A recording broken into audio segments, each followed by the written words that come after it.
Hello दोस्तों, welcome to our new video. आज की वीडियो में हम डिस्कस करने वाले हैं कि जेएमआई का 11th एंट्रेंस कैसे क्रैक किया जाए। ये जो आपको टिप्स एंड ट्रिक्स बताई जाएंगी ये मेरी जर्नी से रिलेटेड है कि मैंने कैसे किया था। जो टिप्स मैं आपको दूंगा वो ट्राइड एंड टेस्टेड होंगी। स्टेप 1, आपको सबसे पहले एग्जाम का पैटर्न समझना होगा, एग्जाम के सिलेबस को ओवरव्यू करना होगा। जेएमआई के एंट्रेंस 100 मार्क्स के होते हैं। जैसे कि आप साइंस स्ट्रीम का ऊपर की तरफ देख सकते हैं, 11 साइंस का 100 मार्क्स का होता है, 25 marks English, 10 marks GK, physics 15 marks, chemistry 15 marks, biology 15 marks and maths 20 marks.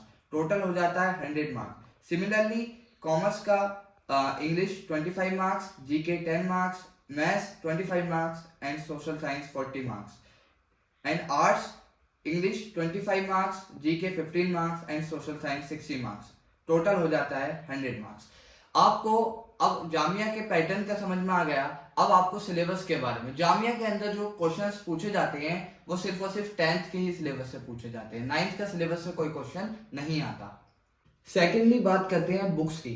Books आप जैसे जानते हैं कि हर एग्जाम में एनसीईआरटी बहुत इंपॉर्टेंट है, इसी तरीके से जामिया के एंट्रेंस में भी एनसीईआरटी की रोल प्ले करती है।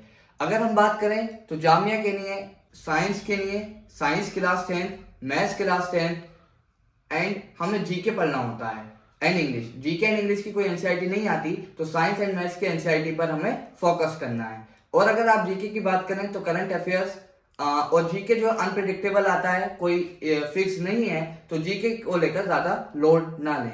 इंग्लिश के लिए आपको बेसिक ग्रामर जैसे कि आपका noun, pronoun, adjective, preposition, conjunction वगैरह, ये सारी चीजें आपकी आती हैं। एंड आप डायरेक्ट इनडायरेक्ट नरेशन हो गए आपके and active and passive voice आपके, इससे ज्यादातर क्वेश्चन आते हैं। अगर मैं बात करूं तो एनसीईआरटी एग्जाम्पलर जामिया के अंदर बहुत ज्यादा इंपॉर्टेंट है। Majority of questions without data change हुए सीधे सीधे ऐसे ही आपके कॉपी पेस्ट कर दिए जाते हैं, जो कि आपको काफी अच्छे मार्क्स दिलाने में मदद कर सकते हैं। लास्ट 5 इयर्स के पीवाईक्यूज मेरे टेलीग्राम चैनल पर अपलोडेड है, जिसका लिंक डिस्क्रिप्शन में दे रखा है।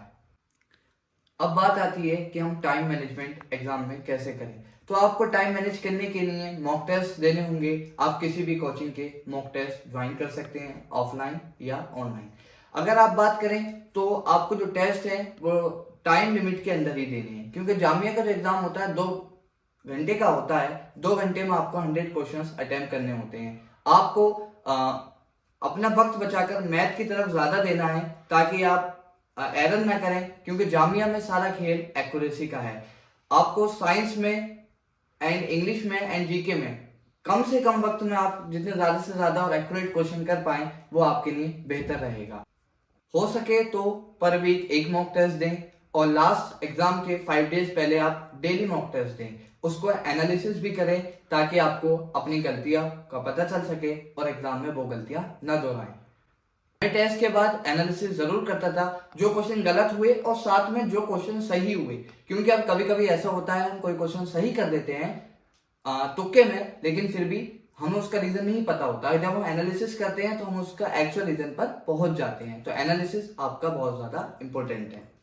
कंसिस्टेंसी और रिवीजन ये तो हर एग्जाम के लिए इंपॉर्टेंट है ही, इसी तरीके से जामिया के एंट्रेंस के लिए भी आपको रोज 4 से 5 घंटे पढ़ना है, डेली रिवीजन करना है और लास्ट में आपको पर डे पूरे सिलेबस का आपको रिवीजन कर लेना है। शॉर्ट नोट्स अगर आपके पास बने हुए हैं तो वेल एंड गुड, नहीं है तो कोई दिक्कत नहीं।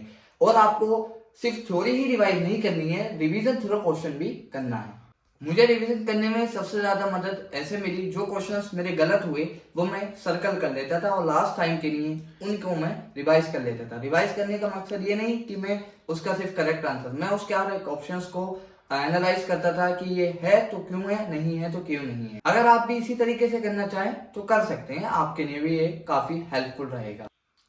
जामिया में नॉलेज का ही खेल नहीं, एक्यूरेसी का भी खेल है, क्योंकि कट ऑफ 85 प्लस जाता है जनरल के लिए, तो आपको एक्यूरेसी भी साथ में लेकर चलना होगा।